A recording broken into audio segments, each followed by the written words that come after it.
So in this segment we will discuss something about the solution, about the true solution. So solution can be aqueous solution, non-aqueous solution.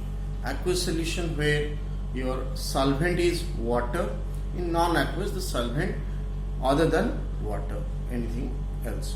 So as you know, solution, suppose we talk about the aqueous solution, there is a solute and a solvent. In aqueous solution the solvent is always water. Then solute can be either sugar, salt or any other substances that can be added to mix in it. And not necessarily only the solid substance can be considered a solute. Even in the aerated drinks you can have the carbon dioxide as a solute can be or getting dissolved in it. Now here the solution can be of saturated, unsaturated or supersaturated. Now saturated solution, you can say the solution in which no more solute is getting dissolved.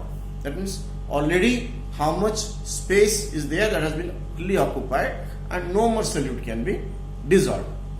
And unsaturated where more of the solute can be dissolved.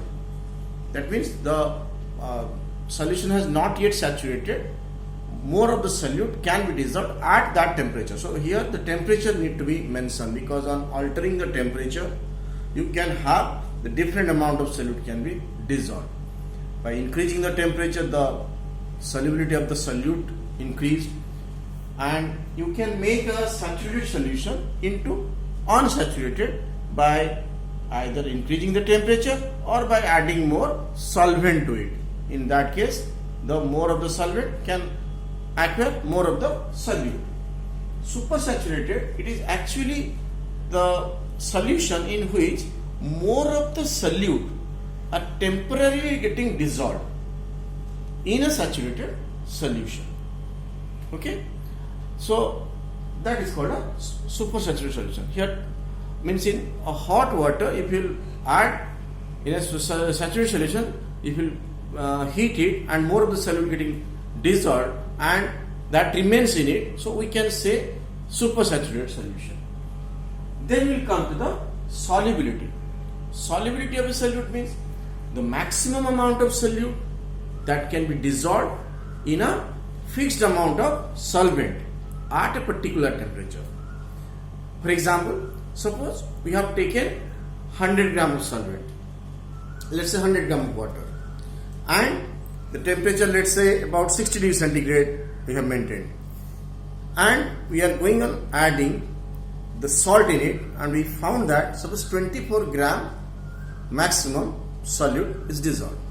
That means the solubility of the salt at 60 degrees centigrade is 24 gram per 100 gram of water. Okay. Then we have concentration of solution. So based on this concentration, numericals can be asked. There will be mass by mass percentage, mass by volume percentage, or volume by volume percentage. Okay. Now mass by mass, that means mass of the solute. Okay. So you can say this one, mass of the solute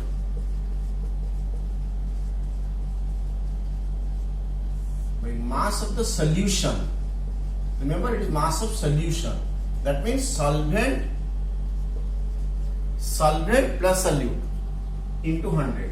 So very often students are making mistakes in this part. They are taking as mass of the solute by mass of the solvent, but that is mass of the solution in mass by mass percentage. Mass by volume percentage, mass of the solute, you can take here mass of the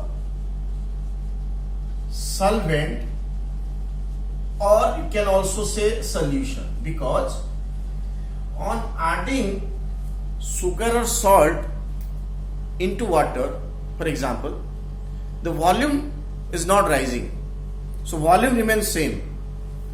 Density may affect, but volume does not rise. Therefore you can say mass of the solvent, or the, sorry, here not mass but volume of solvent. Mass of the solute by volume of the solvent or solution into 100. Okay. Now volume by volume percentage, where a liquid component or gaseous component get dissolved, you can say volume of the solvent, volume of solute by volume of solution into 100. Suppose I may say 5% volume by volume of alcohol. That means 5 milliliter of alcohol, okay, present in 100 milliliter of solution. That means the volume of the solvent becomes 100 minus 5, 95 milliliter of water or solvent. Okay, so you need to see that what type of concentration it has asked. Mass by mass, mass by volume, volume by volume. And accordingly, you will do the numericals. Okay.